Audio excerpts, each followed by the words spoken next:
What is the Blockslop? So Blockslop is the allegation that mitigation abilities have gone too far, are broken, boring, lazily designed, OP, stinky, sexist, hateful, fill in the blank, right? And we're gonna talk about it. So we will take an in-depth look here. Super did a video on it, which I haven't seen yet, but I saw that Gavin Winter was in his chat, and I was like, oh, we should talk about that, because if that's a topic of discussion. But I want to do something more than that. I want to test the armor bugs, which I've heard on the word on the street. I want to break down why and how mitigation annoys us and what we can do about it. I'm graded on 3 variables for each tank. We're going to talk about pro meta. We're going to watch Super's video if we have time. That's the plan. And then we're going to try and propose some conclusions. So we got a lot of stuff here. Let's go ahead and get started here. But before we get started, I need help. I need help testing some things. So I need a couple of volunteers that are willing to jump into a custom game and follow my exact command. Okay. To my knowledge, armor has a maximum damage reduction of 50%, right? Correct. It should. So if I were to look at like Overwatch heroes, what's a good hero damage breakpoint that we can study? Would it be a soldier? No, I need something small. Tracer's like got bullet? 6 damage and armor reduces by 7. Okay, so go Tracer and just, can you shoot like 1 bullet on me? Because that should be what, 3 damage, right? It should be 3 damage, yes. Daddy, think of the 7. So let's go Tracer. I don't know how easy it is to shoot 1 bullet.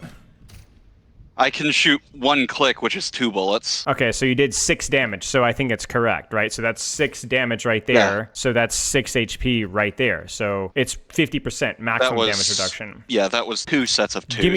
What's another hero that you could go to that has a really small damage profile? Like the Ram, Malga?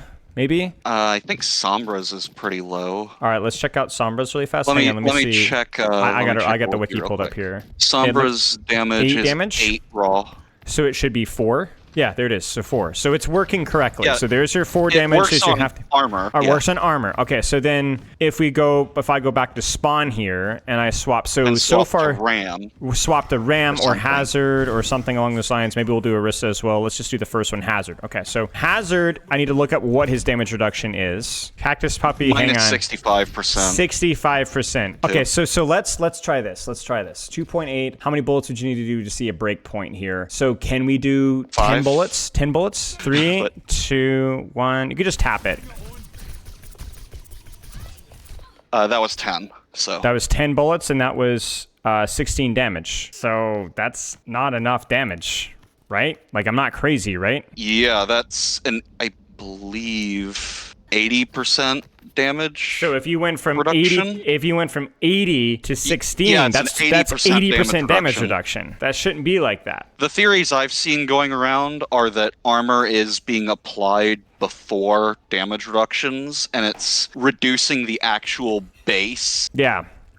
So it's like the 65 is being applied on the post-mit. Right, so what would we do that with? So we would say that if we're going to reduce, let's do it this way. So you have 10 bullets, right?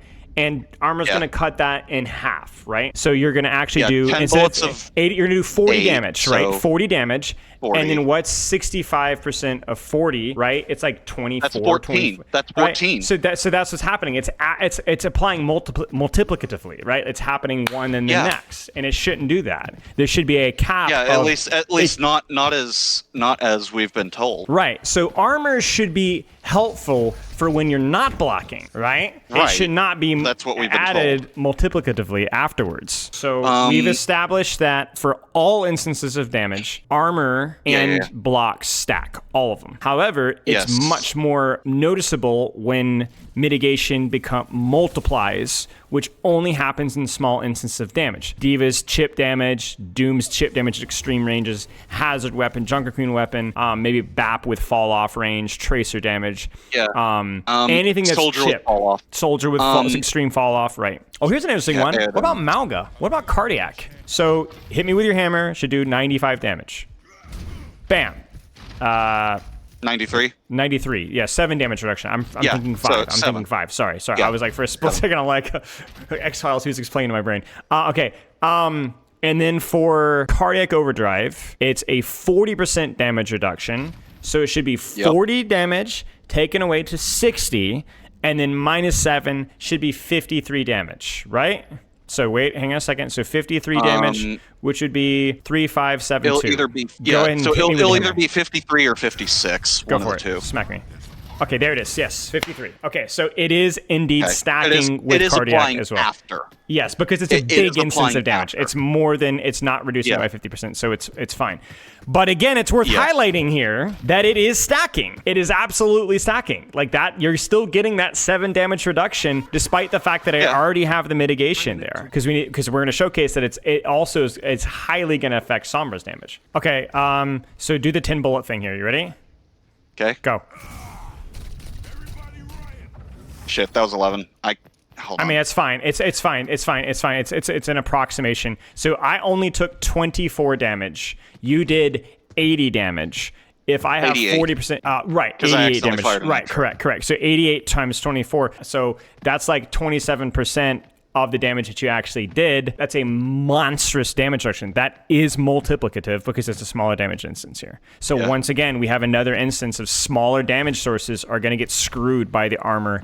And so I don't know if this is Any sort technical. of It feels like external. it feels a little bit naive to say that this is bugged.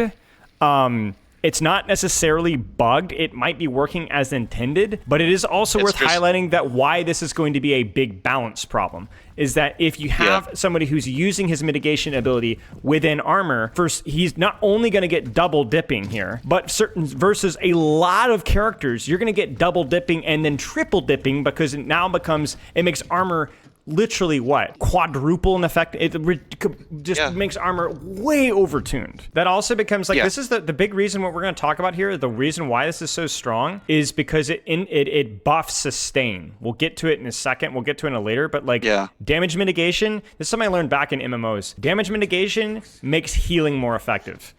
Because it increases your effective HP, essentially, by a significant portion. So what we're expecting is 75 damage reduction. So we should have a 25 damage swing, but we're not going to get a 25 damage swing. So we'll wait for the nano to expire, and then we're going to get what we swing. Okay, so go ahead. 818. It's stacking. It's stacking. 18 damage swing. So you get an 82% damage reduction on a large source of damage. Now let's go put you in Sombra and let's have some giggles. So 82% damage reduction on a Rhine swing. A Reinhardt swing just hit me for 18 damage. Now you think, oh, it's only 7 damage more. Is it really that much better? Yes, it's a lot better. Going from 18 to 25 is massive, right? Like that is a massive increase in damage output, right? So that's 7/18. That's like, what? My brain is breaking here. That's like at least 30% more damage. No, it's like 37% more damage, right? So it's like ridiculous. All right, we're gonna do another. We did 10 bullets, right? 10 bullets. As far as multiplicatively for the armor, that's another freaking 30% multiplicative on top of. This will be funny. Okay, you ready? Yeah. Go for it. That was 10. 1 damage. 1 damage. You want to do an entire mag? You want to do an entire mag? All right. You ready? Here we go. Go for it.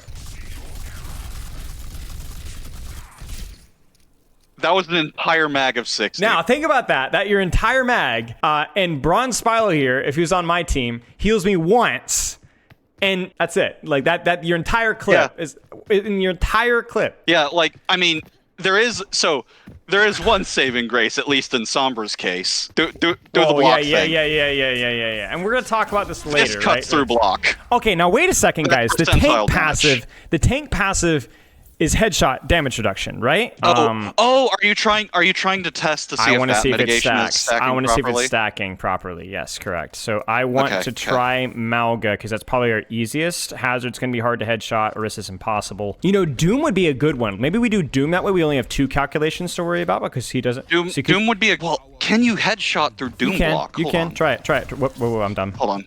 I love how that ability works. Try it. Okay, you can. Then the question would be, is it's 80%, but if our mitigation thing is proper, I want you to shoot 10 bullets into my head, and it should not apply the tank damage reduction passive for headshots. Yeah, it should only be 80%. So it should be 80%. For chat asking why why the headshot protection should not give damage resistance in this situation. It's because Overwatch has a global damage resistance cap of 50% unless a single source pushes you beyond 50% by itself. So, Doomfist block is 80%. That 80% works even though the cap is 50%. However, Doomfist block plus something like Nano shouldn't be any more tanky than just Doomfist block because of the global 50% cap. Basically, the stacking is disabled because it would push Doomfist block beyond the cap because it already is beyond the cap. Right. If it's 80% damage reduction, it should just be 32 damage, right? Yeah, it should be 32 damage. Am I doing the math correct, chat? 32 damage? You're doing the math correct. So 10 bullets again. Let me know when you're ready. Yep. Okay, here we go. I'm ready. There, that was 10. It is 32 damage. It worked. So what that means is that the global headshot reduction is working when it's not armor. Armor is apparently its own entirely different calculation. So that's good. It means it's not broken with armor. You guys see that? So that means the damage reduction does not apply, doesn't stack with blocking abilities. So all mitigation, whether ironclad, whether nano boost, whether blocking, stacks. And so this becomes a lot more evident with targets that have both armor and mitigation, which, I mean, especially obviously when that favors mitigation tanks. is on demand. Right, basically. So you have Hazard, you have Malga, you have Orisa, you have Ramatra. These tanks have mitigation on demand. So we have demonstrated that if it's not unintentionally bugged, I don't think the consequences are intended. Let's put it that way. So this is why it's a huge problem. And you know, we've always had like armor being an important part of managing your HP. Brax, thank you, by the way. This was like really, really helpful. Yeah, no so problem. I couldn't have done it with chat. Say thank you to Brax. But this is a huge problem, like big problem, because we've got a situation now where like armor is now having a large effect on damage instances that it shouldn't, right? Because armor by design was kind of a damage reduction stat that works a little bit more effectively in what we like to call consistent forms of damage and or like kind of tank busting-ish. Now, I'm not going to go down that rabbit hole. I think armor in Overwatch is not really well calculated. I don't like how it doesn't affect things like Junkrats and Hanzos and Pharos and so on. I'll link the video somewhere later about like how I think armor should be calculated. But regardless of what you think armor should do, how it should affect Bastion, Reapers, whatever, it's not working as intended when it's stacking with damage reduction. And there's a reason why these characters have been what we like to call Blockslop. It's not because they have a form of damage mitigation that is inherently toxic. It is inherently toxic, apparently, when it stacks with armor. And in addition, Brax makes a point there that it's also on-demand block for a lot of these guys. The reason why that's important is not that there's something fundamentally wrong with on-demand mitigation. We have a lot of characters in Overwatch that have on-demand mitigation, and it's generally fine. The problem is that it's on-demand mitigation so that you can selectively choose when to block, and then disproportionately to what you should be doing, reduce the amount of damage. So this is a huge problem, because when Rein holds shield, you know how much damage that he's going to block. He's going to block the damage. That's it. Whatever damage you do, it's going to do it to the shield. But now this guy, you have no idea how much damage he's going to block. He might cut your damage output by 90% or more, depending on the damage source. So let's talk about mitigation abilities. So now I want you to keep this in mind, that maybe, just maybe, before we go overboard about, you know, characters like Hazard, Ramatra, Orisa, which by the way, I don't like 2 out of those 3 characters, so let it be known. We should actually look at like, maybe this is exacerbating that issue. Is armor bugged? I've got my whole format here, okay? Yes, armor is bugged. So I guess we should frame this out. Before we have this discussion today, I wanted to know if armor is bugged. We've confirmed that armor is bugged. Are all tank mitigation resources created alike? Does it have a resource? Is there downtime? Is there counterplay? I'm going to go through every single tank mitigation ability and we're going to talk about it. How does this affect pro meta? Why is Ram played so much? Why is Orisa played so much? Even in situations when Orisa is not perceivably super strong. Is there going to be a solution to mitigation? Like, is there ever going to be a mitigation ability that everyone likes that people aren't going to complain about? How does this affect our perception of 5v5 and 6v6? Now, I know everybody's brain is fresh on armor is either bugged or not quite working as in communicated, okay? So that I think is an important relevance for what we talk about here. But I'm actually going to step outside of that. I want to talk about what mitigation is needed by what is a tank. We're not going to go down. There's going to be some things that I'm going to say really quickly and not elaborate on because they're discussions we've had many times before. So if I don't respond to every question, that's why. What is a tank? A tank is something that applies pressure and applies pressure for longer. That's the key thing. The difference between a tank and a DPS is their health pool and or their mitigation abilities allows them to maintain attention for longer. It's not just taking space. Every character in Overwatch is responsible for taking space. Tanks generally take more space and hold space for longer due to their health pools and their mitigation abilities, and therefore they often have less opportunity to get secure picks or kills, but they do threaten that oftentimes with violence is the term that I like to use, that scares you into giving them attention, usually through proximity and actual kill threat. But if you took away mitigation abilities through tanks, they would not be tanks because they wouldn't be able to hold your attention for longer periods of time. They'd either get the kill or they wouldn't. And that's pretty much all there is to it. So when we look down the line here about the mitigation abilities, there are a lot of mitigation abilities in Overwatch, and yet I would say only 2 of them that come to mind are generally well received. And so we kind of need to put these under the microscope about why they're well received. And we also need to try to think about what the Overwatch 2 development team has tried to do with tanks differently within the 5v5 format. So let's start with the initial Overwatch cast. So I'm actually not going to go alphabetically here. I am going to start with D.Va. The ability to eat any damage source for 2 seconds on your tank or on your backline was unbelievably powerful at providing value, right? So D.Va's ability to help other people hold attention, to help herself hold attention, to peel for her backline.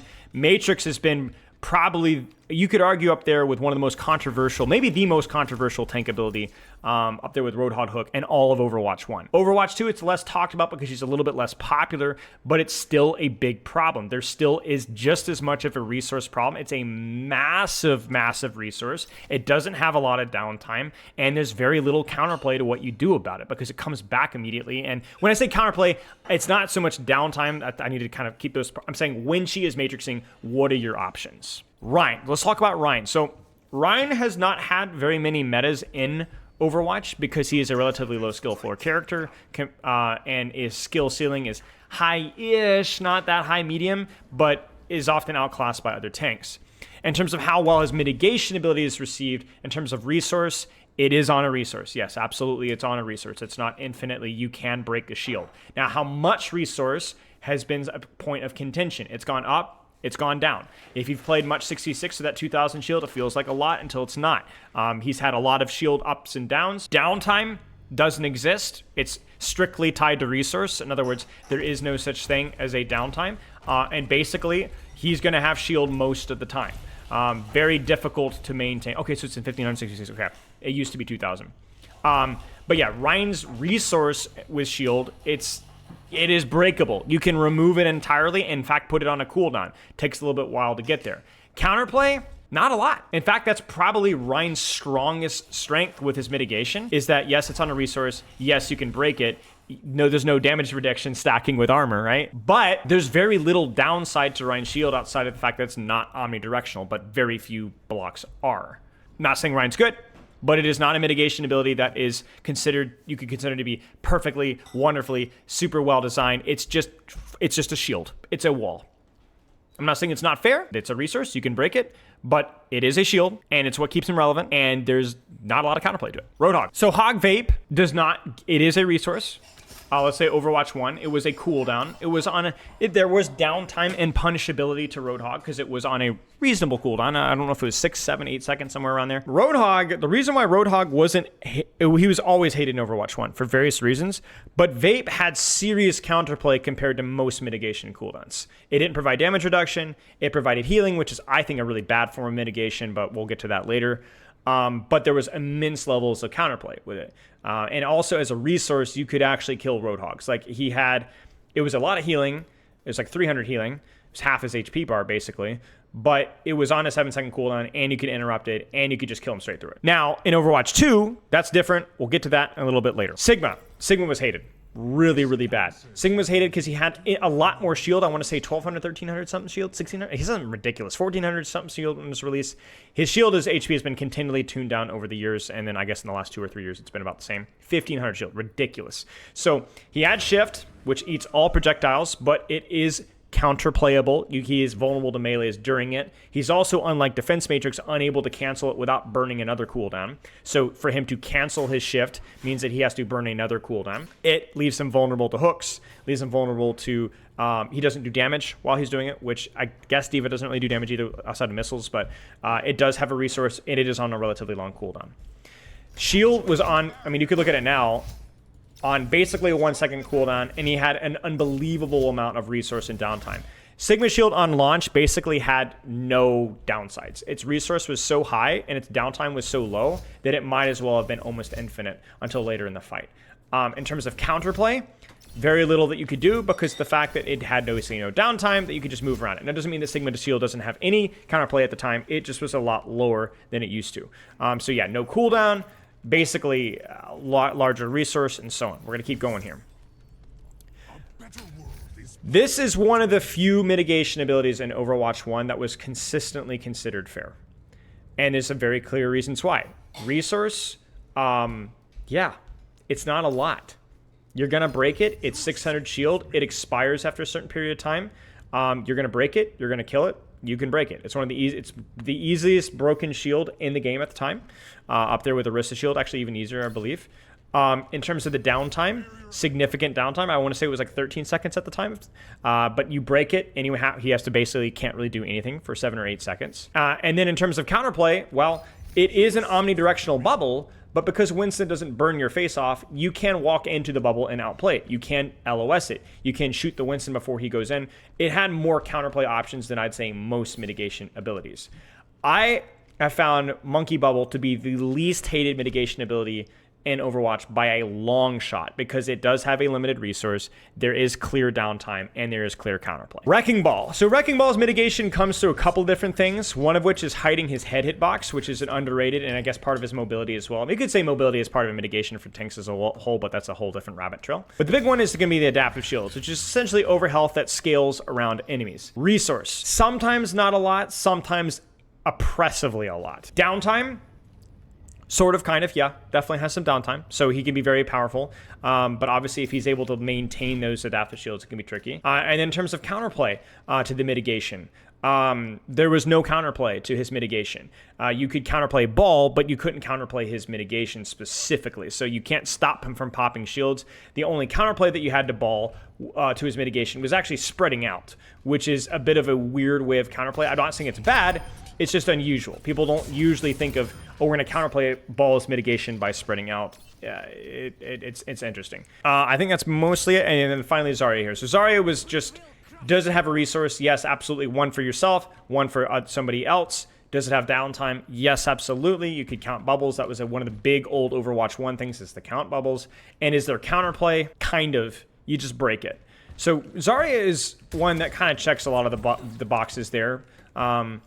But is a good example of the fact, well, maybe kind of bleeding into Overwatch 2 here. So if we transition to Overwatch 2, does Zarya still have resources? Yes. But maybe the fact that she can bubble herself twice in a row means that there are fewer resources to juggle. So even if you have your resources on a cooldown, it is has downtime, you can break it. It's not that much HP. 225, gotcha. People still freaking hate Zarya. She's one of the most banned characters in the game. So again, there are no hard rules. It's the implementation of it, right? You can still argue, oh, it's less of a resource, it's less of a downtime because you can bubble yourself twice, yes. But people still freaking hate it, guys. Like, my point being is that there isn't any hard rules about what's good and what's bad mitigation. Let's go back to D.Va. D.Va nowadays, more Matrix, more uptime, more resource, less counterplay. Doomfist block. Let's start to look at Overwatch 2 here. Resource, yes. Downtime, absolutely. Counterplay, tons of it. Hazard, resource, yep. Downtime, definitely. It's a lot, but it's probably, I don't know the exact calculation with Matrix, but I think it's definitely less uptime than Matrix, I believe. Counterplay, yep. It's only 65% damage reduction, guys, right?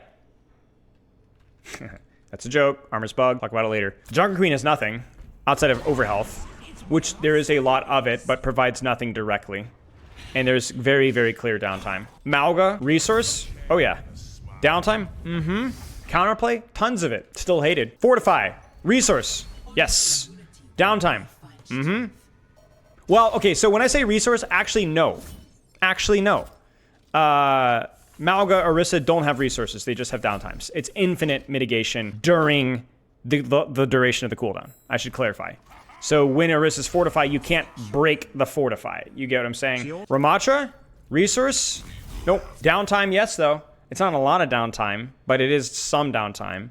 Counterplay, yeah, technically. You can CC him, yeah. He's not vulnerable to CC. We'll talk more about that in a little bit here. We're gonna fine tune this discussion. I'm just spitballing, throwing some stuff out there so we can move along. Vape, resource, yes. Downtime, yes. Counterplay, less so, not as much. Sigma, resource, yes. Downtime, yes. Counterplay, yes. Much more than he used to. It's the same ability, the same abilities, but they turn the numbers down and all of a sudden nobody cares anymore. So my point being here is that they're gonna go into blocking, damage reduction, damage reduction, damage reduction. And these are all Overwatch 2 tanks or Overwatch 2 iterations of tanks. Ladies and gentlemen, why was this done? Why was this done? You tell me. Why did the developers consciously, purposefully choose damage reduction over shields? Somebody tell me. We don't like shield and we're not good. Yes, you can shoot them. Correct. That's it. That's it. Because shooting something that goes ticky, ticky, ticky, ticky is more fun than shooting a shield. And you ready for the spicy thing too? The dangerous part of mitigation abilities. What's dangerous about mitigation abilities, guys? What's dangerous as somebody playing into mitigation abilities? It makes you want to shoot the block. It makes you want to shoot the block. It doesn't discourage you. It encourages you. It feels good. It sounds good. It gives you ult charge, and it's meaningless. The other thing to highlight as well, which I haven't seen talked about as much, but maybe it has, I just haven't been paying attention, is we'll delve more into it a little bit more. You can't heal shield. So when we talk about resource downtime, mitigation is something that a support can actively initiate and enable if it's a damage reduction ability. You get what I'm saying? Supports can extend a tank's mitigation cycle that is not shielded, but they can't make your Ryan have more shield or your Diva have more matrix. We're not going on here with some big conspiracy theory. All damage reduction's bad, shield's good, shield's bad, matrix bad, self-sustain always bad, overhealth always bad. There's no hard rules at all, okay? So my point being here is that it's always due to the execution. And I think no matter what mitigation that you have, there needs to be some sort of downtime or counterplay or vulnerability during that mitigation. And if there isn't, then it needs to be on a much smaller resource. Super video time. Super is a content creator that I respect a lot. He's got a good reputation for being a pretty level-headed guy despite being kind of a meme lord, which is pretty hard to do. He's been playing at the high level for a long time. Probably got interesting takes. He is a tank player that does not enjoy playing Ramatra Orisa, to my knowledge. He's an old school tank player, so he's going to hate some of those new kids on the block. And being a high level player, he probably plays versus the similar tanks a lot more than others. I'm curious to see what he has to say. Gavin Winner is obviously, you guys know Gavin, who's in this Twitch chat, which is why I'm looking at this video, because I'm curious to see what Super has to say. And I think that the reason why I'm doing this last is so that you guys have all the context of what we talked about. The bugged armor, no hard rules, higher level play, and so on. So if you want to give actual thoughts on Ram, you got Blizzard in chat. Who? Meg? Wait, Blizz Winter is here. Fantastic. Blizz Winter, can I give you my thoughts on Ramatra and Hazard Block? Do you have a pen and paper here? And besides the fact that I'm a little tilted and pissed? Okay, he's got the noted emote. Okay. Personally, I have two problems.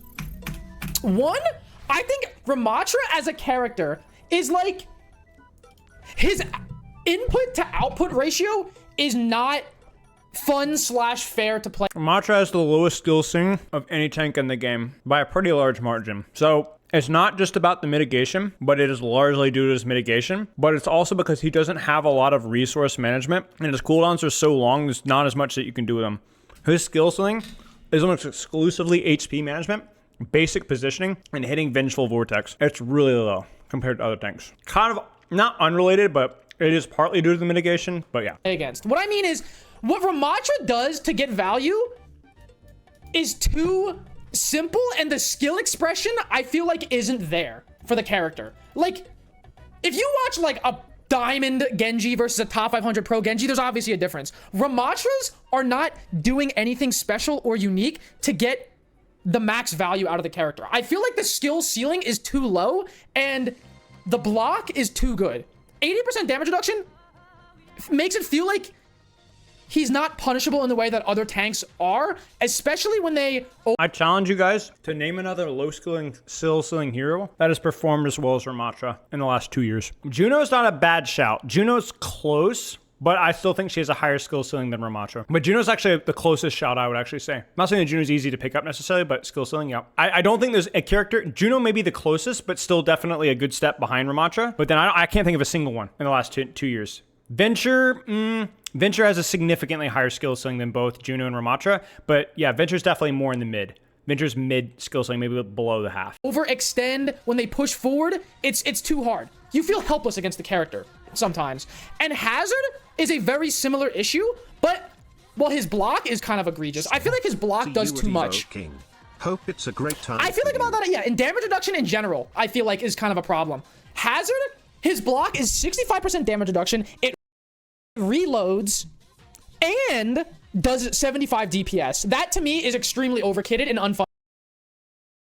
Overkitted is not unfun unless the value's free and never used for the value's sake. Let me give you guys an example as I'm chewing in your ear. Orisa's Fortify was intended to be a decision about more damage or more survivability. But because it was poorly balanced, it was only more survivability. So the fact that it prevented your gun from overheating was overkitted in free value because nobody ever used it for the other thing. It was just accidentally got value out of it. Hazard's reload is probably overkitted. Very rarely do you ever find yourself using block for reload. In fact, most students that I've worked with, and I've coached a decent amount of Hazard, not all of it is public, but is if you're trying to actively use your block for reload, you're probably trolling. But what is not overkitted is the damage, because the damage is actually super relevant in a lot of situations about managing your HP, finishing off kills, AoE damage, and so on. In fact, one of my initial suggestions for Hazard block during perks was to change the block resource perk into something that actually encouraged the AoE damage a little bit more. So overkitted is only overkitted is if it provides free value without opportunity cost. I like Hazard's block doing damage, but it needs to be a choice of which one's better. If Hazard's damage reduction is too strong, then you're gonna find yourself looking for opportunities to do damage with this block less often and more about playing safe, in which case the damage is just free value. So there's no such thing as overkitted unless the thing that is overkitted, the extra details, don't change your decision making. If you have a kit, aspects of a kit that do not change your decision making, then you're overkitted because it prevents you from balancing the character appropriately. You get what I'm saying? If it doesn't change your decisions, it's overkitted.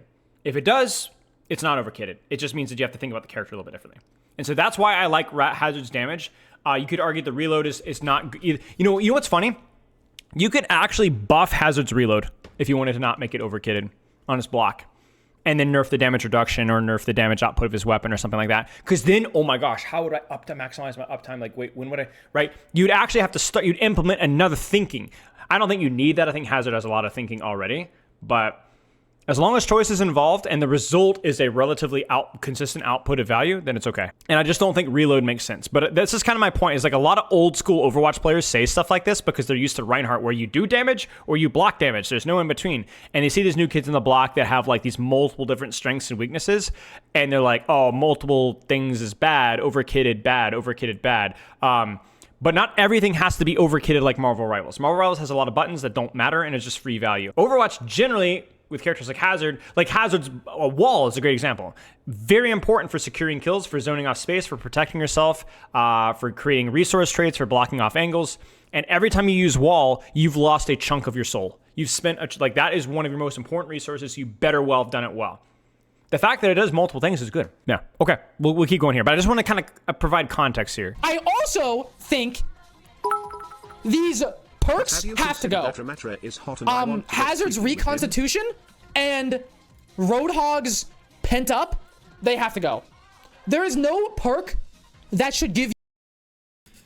Now, I'm going to be really smug one more time and say, I told you so about reconstitution. I not only said I told you so, I told you so the day I play tested it. I spent an hour, like 6 or 7 hours in LA reworking perks in my freaking notebook. I still have it somewhere. And reconstitution was one of the things I didn't like.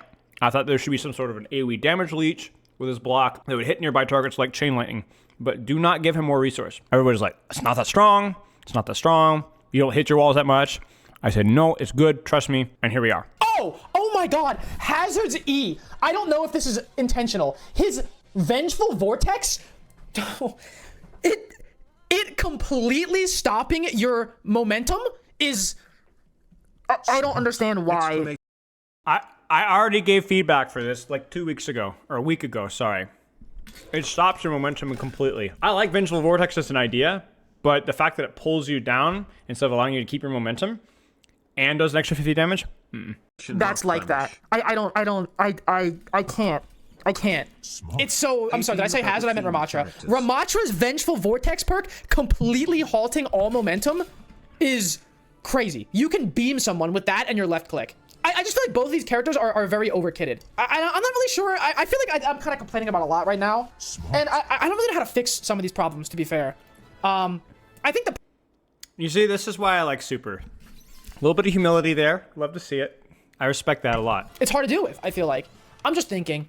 Because this was a change that they actively made to make the gameplay feel more fluid. But it is so brutal to play against a Ram who presses shift, goes in Nemesis form, punches you for a little bit, gets, what is it, 225 armor, 200 armor, I don't know the exact number. Gets all that armor. You have to fight to break that armor down. Then his health gets low, boom, pops ult again. He gets all that armor back.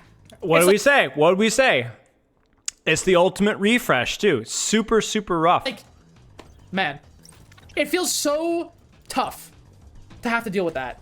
And I know that was a change that was actively made before, where they made it so that when you pressed ult, you always got the armor because it made the gameplay feel more fluid, as opposed to like getting out of Nemesis form and then like going back into it. But I don't know. Is there a chance they both Hazard and Ram have too much armor? It's possible. I'm not sure. I don't know the numbers on this too much. I could probably write my thoughts out more fluidly if I had more time. Instead of just tested it. It's not so much the quantity of armor necessarily. It's how the armor calculation functions. So now that we know that. And I think the reason why blocks differ from shields is because, like, unlike Winston and Rhine, if you break their shield, they're kind of... Resource. What's the word I'm looking for? You can break it. They can't do much until they get that stuff back. You know what I mean? Soldier One, they're sitting duck. If they wanted dopamine, they would do it like to where the resource... you could even have like a time thing and an amount of like, okay, it breaks after a certain amount of HP. Like you can see the numbers. But like, sugar free? Okay. Blocks are kind of like, especially Hazard, he has his jump to get away. He has his wall for cover. The resource comes back fairly quickly. And then Ram, I was gonna say we could trade. He has a shield and a block. Okay, 3, 2, 1, go, so go, like, go. And the cooldown cycles almost perfectly for it. Like you don't even have to like work for it. You go in Nemesis form, you block, you punch, block, punch, you get out, your shield's back. It's like... Yeah, there needs to be some sort of downtime. If you have perfect resource management, there should still be windows of vulnerability. It's very hard to punish.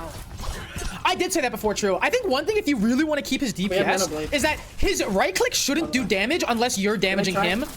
In my opinion. Yeah, making that I can already kill him. We've already talked about that earlier. You ready? Wait, yeah, 3, 2, 1. I messed up, by the way. Way too early. I just farmed like 20,000 damage though. There we go. Like, in my opinion, his right click should not do damage to you unless you are shooting it actively. Like, yeah, you can still kill him if you want, but then you gotta like take the repercussions of that. It does 75 DPS. That is a little bit crazy in my opinion. Take a shot for every maybe you still want it to be high enough to where it's actually a relevant option, right? If you turn it down too low, then there's no reason to use it for anything other than damage reduction. You simplify the character.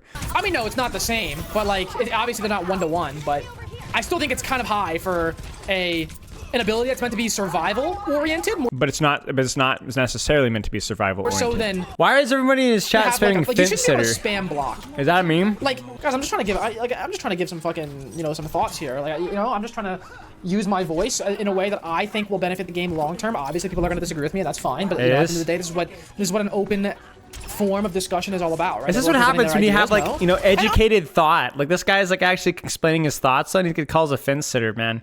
There's no our world is cooked, man. You either have hot takes or you shut up. You're not allowed to have a voice. Honestly, he said like Doomfist. What about Doomfist? Oh yeah, like well Doomfist, yeah, he has a cooldown on his block, and the reason why I don't think Doomfist block is as much of a problem is one, it's on a longer cooldown. Although I do think Power Matrix might be. Yeah, see, the Doomfist block is a great example of it. It doesn't necessarily have a resource, but it has a very punishable window of vulnerability. There's a lot of counterplay to it. Like CC just straight up kills it half the time, right? So it has a lot of the good damage reduction things going for it, and yet it's cancer because of what it does other than that. That's really toxic. You see, there are no hard rules with damage mitigation. Doomfist block is the perfect example of a thing that on paper sounds like a good damage mitigation resource, but it's not. Because to me, that's why I wanted to test the armor bug first thing, because that reshapes our understanding of everything. Like everything revolves around the fact that armor is bugged. Like you can't even have a serious conversation about this without once again elaborating that armor is bugged, you know, or not communicated well. Okay. Conclusions. Needs to be a serious analysis of how armor versus damage mitigation stacks, because damage, if you guys don't know, last time I'll say this, damage mitigation is calculated separately, and then armor damage reduction is applied additively or multiplicatively after it has already been calculated, which significantly increases the value of the armor damage reduction, because after things have already been reduced and then you subtract 7 or even more, or less, either 50% or 7 damage reduction, you're going to have a problem. So there needs to be a cap of damage reduction, I think, as a whole. That's a very, very, not easy, but a very sledgehammer approach to dealing with a lot of these things. But I think beyond that, we do need to put a closer scrutiny in how damage reduction mitigation for tanks as a whole is approached. And that we need to stop being so scared of shields. But we don't need to go in the opposite direction and say that, oh, shields are great, shields are fine. We need mitigation with counterplay, with resources, and so on. And yes, Blizzard has a really, really bad reputation or history when it comes to damage mitigation and armor. So I would say I don't know if it's intended or not. If it is intended, I don't think, or it might be known, and it might not be bugged, but I doubt it's intended. You get what I'm saying? Because yeah, like it's clearly not. Like Ryan swing on a blocking Ramantra shouldn't be reduced by 83%. You know what I'm saying? Like a Ryan swing on a blocking Ramantra shouldn't do 17 damage. You know what I'm saying? Like that's wrong. You know what I'm saying? Like that's not correct. So